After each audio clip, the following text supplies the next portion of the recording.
At exactly 12:07 a.m., this tunnel was permanently closed. No warning, no press conference, only a brief notice, issued after midnight. What investigators found inside has never been officially explained. Why would a tunnel used daily for decades suddenly become forbidden only after midnight? And why were all internal reports sealed within 4 to 48 hours? These are the questions that have surrounded the infamous Blackwood Tunnel closure for nearly a decade. The official story is thin.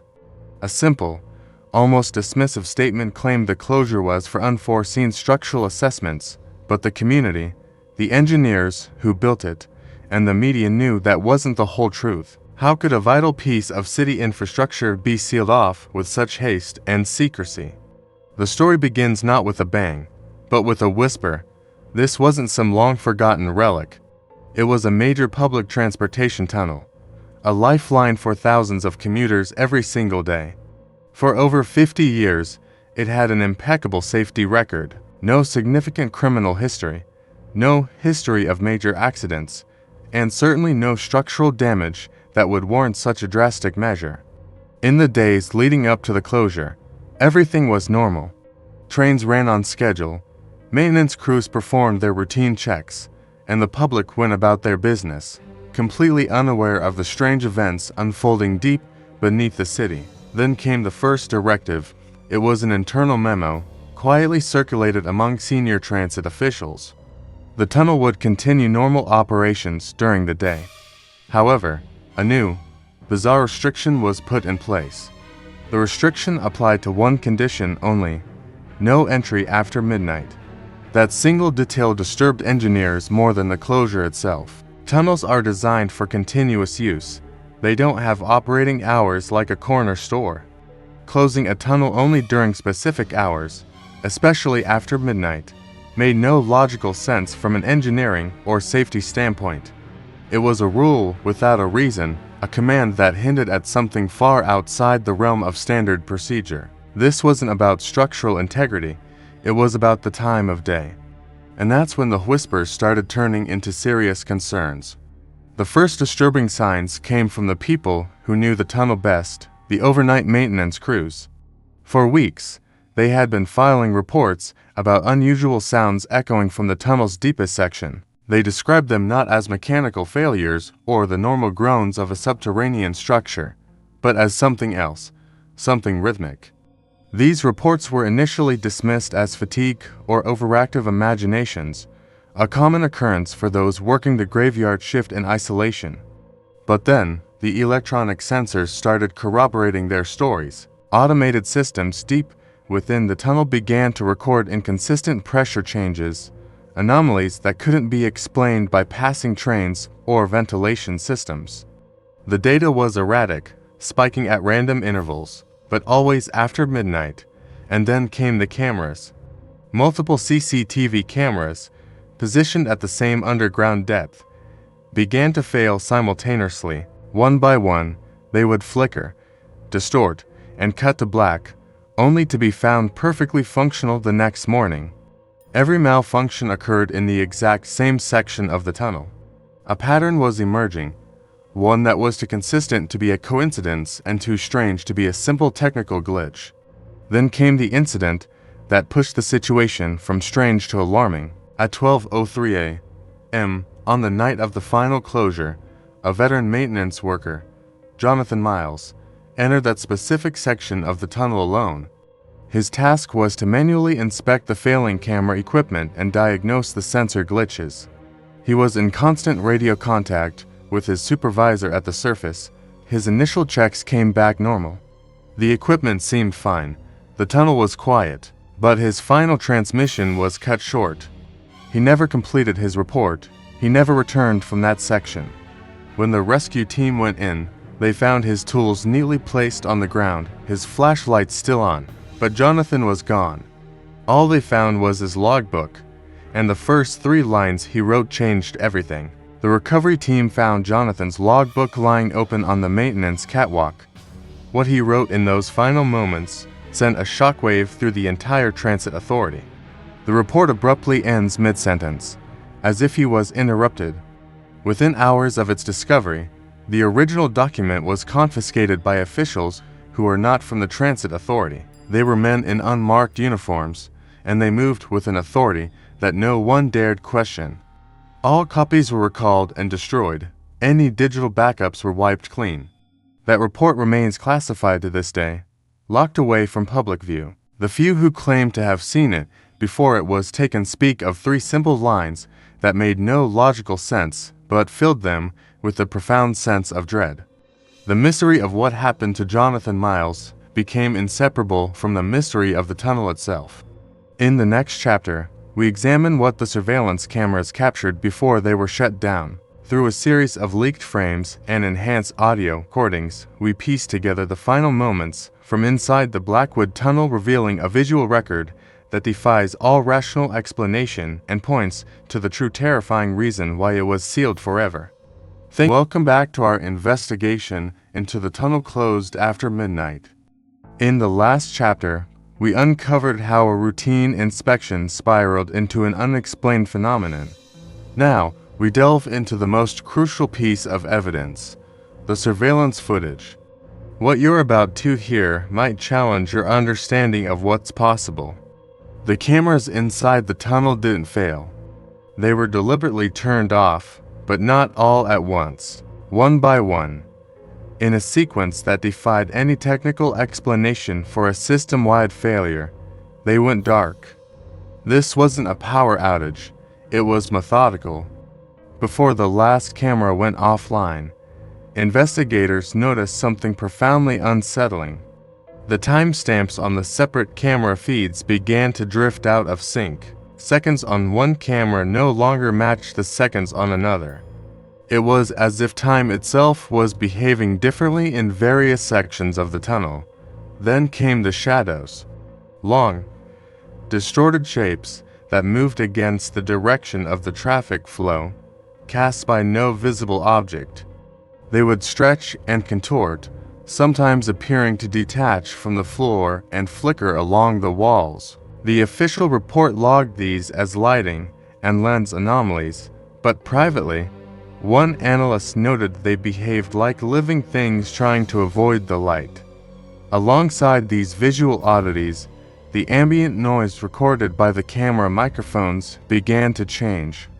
The low, consistent hum of the ventilation systems was intermittently replaced by a deep, resonant silence. It wasn't just quiet, it was the complete absence of sound, a vacuum that would last for a few seconds before the normal hum returned, often louder than before. According to the lead audio analyst, the tunnel suddenly sounded occupied, as if the space itself was holding its breath.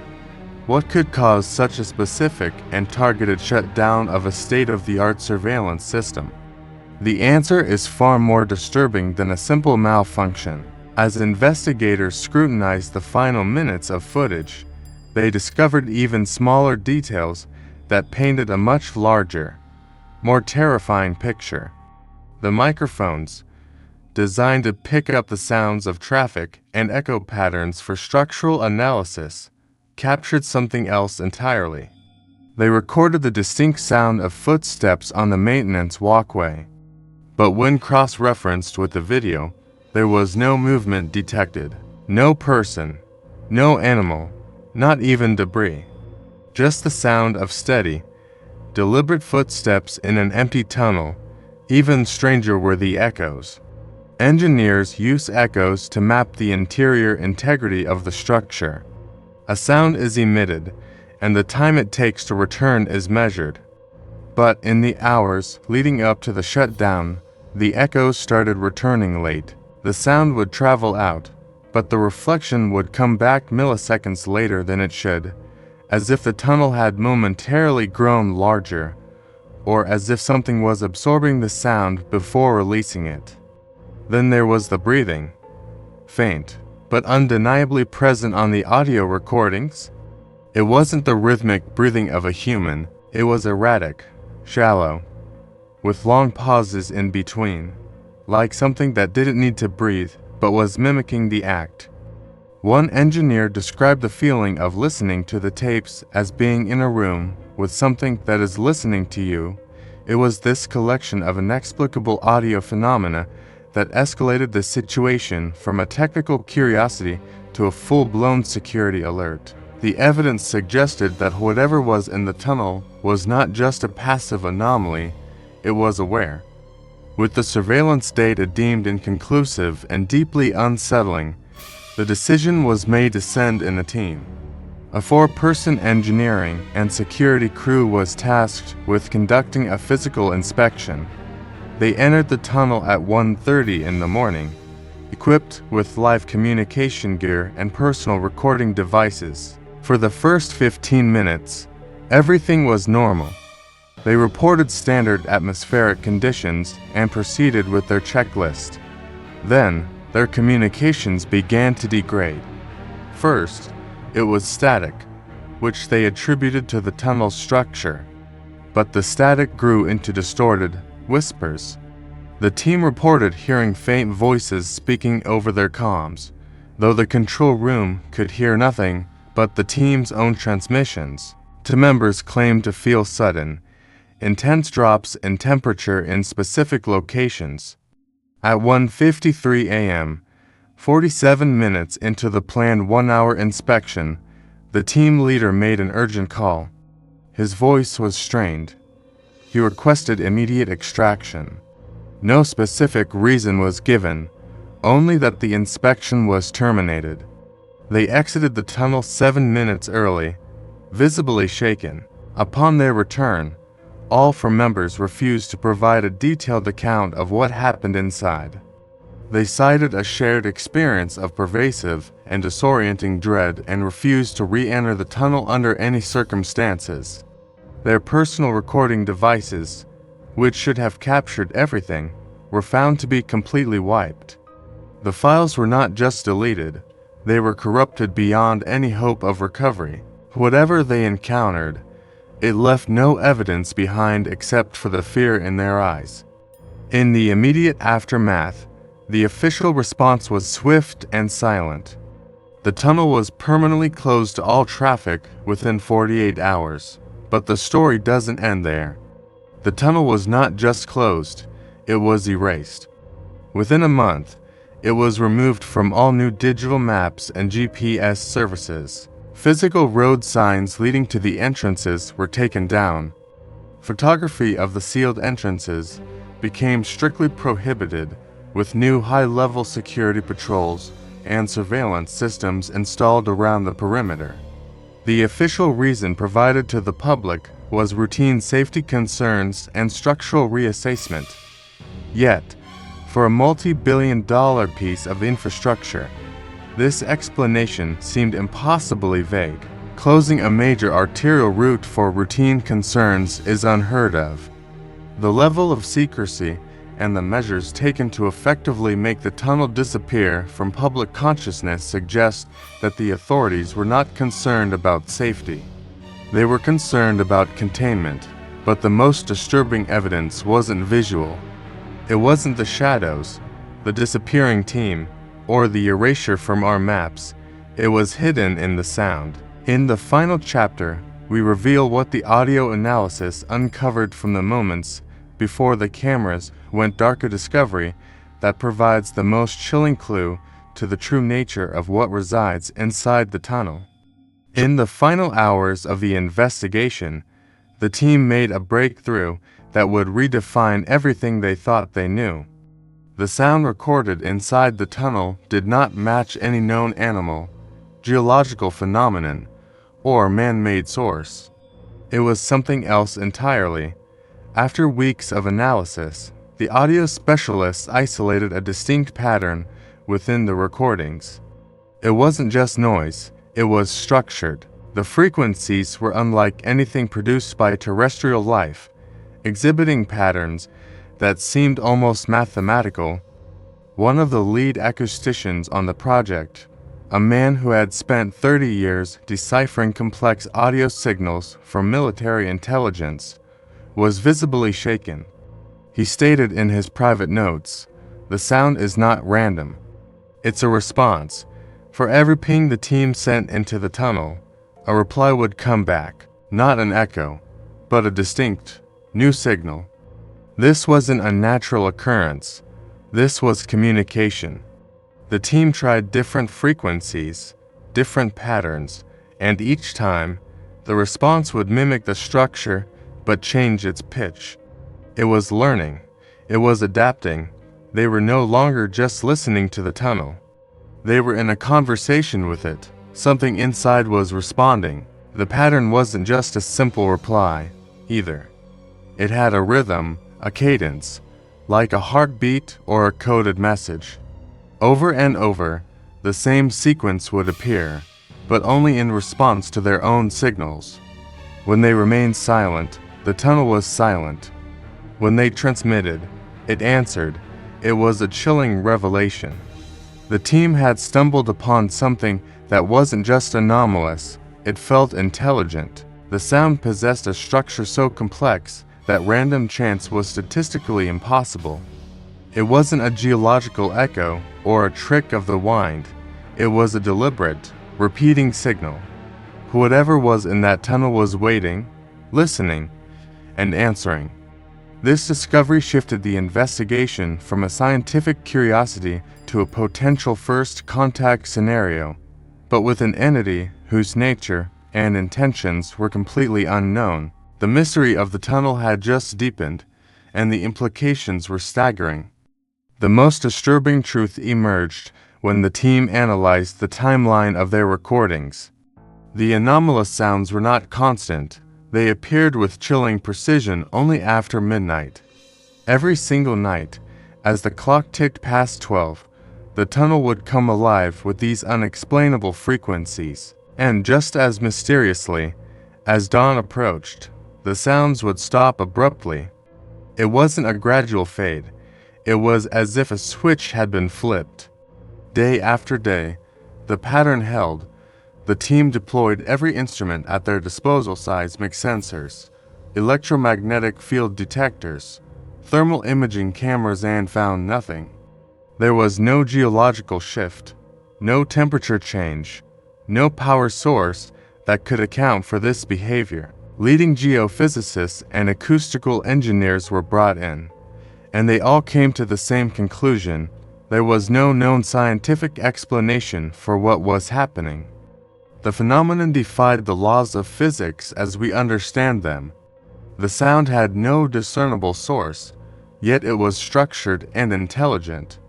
It existed only in the deep of night, a ghost in the machine that left no trace. This wasn't just an anomaly, it was a paradox. How could a sound exist without a source? How could it demonstrate intelligence without a physical form? The team was left with a single, horrifying conclusion. What they were dealing with was not of this world, or at least, not of our dimension of understanding. The evidence pointed to something that operated on rules we have yet to discover, a presence that inhabited the darkness and communicated in a language of impossible frequencies. The tunnel wasn't just a structure of concrete and steel. It was a gateway, and something was on the other side. Faced with evidence that defied explanation and could cause a public panic, the official response was swift and decisive. The government agency overseeing the project issued a public statement. Authorities labeled the tunnel structurally unsafe due to unforeseen geological instability. News reports cited the risk of collapse, and the tunnel was permanently sealed to all traffic. It was a clean, simple explanation that the public readily accepted. After all, infrastructure ages, and safety is paramount. But behind the scenes, a different story was unfolding. The engineers who had built the tunnel and the geologists who surveyed the area were baffled. Their reports, which were subsequently classified, showed no signs of structural damage. There were no fissures, no subsidence, no seismic activity that could possibly justify the closure. The mountain was as solid as it had been for 1,000,000 years. The structurally unsafe designation was a lie. It was a cover story, designed to bury a truth so profound and unsettling that it could shatter our perception of reality. The team's data, The recordings, the analysis, it was all locked away in a secure vault, deemed too dangerous for public knowledge. The official narrative was a firewall, built to protect society from a mystery it wasn't ready to face. The few scientists and engineers who knew the truth were sworn to secrecy, their careers and reputations on the line. The tunnel wasn't closed to protect people from a collapse. It was closed to protect people from what was inside. Years have passed since the official closure. The story of the unsafe tunnel has faded into local legend, a footnote in the region's history. But the tunnel still exists, hidden from public view, behind reinforced concrete barriers and chain link fences. It remains. It is monitored, a small, clandestine unit, operating under a classified budget, keeps a constant watch. Automated sensors are still active, listening. They are not there to monitor structural integrity. They are there to listen for the sound, to see if it ever returns, to make sure that whatever is in there stays in there.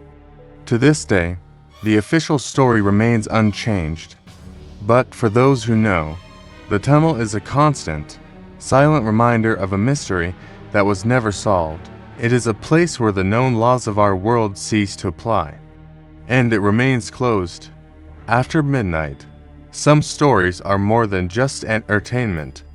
They are fragments of a larger puzzle, glimpses into the unknown that challenge what we believe to be true. If you want more real mysteries documented like this, with the depth and respect they deserve, subscribe. Because some stories should never be followed casually.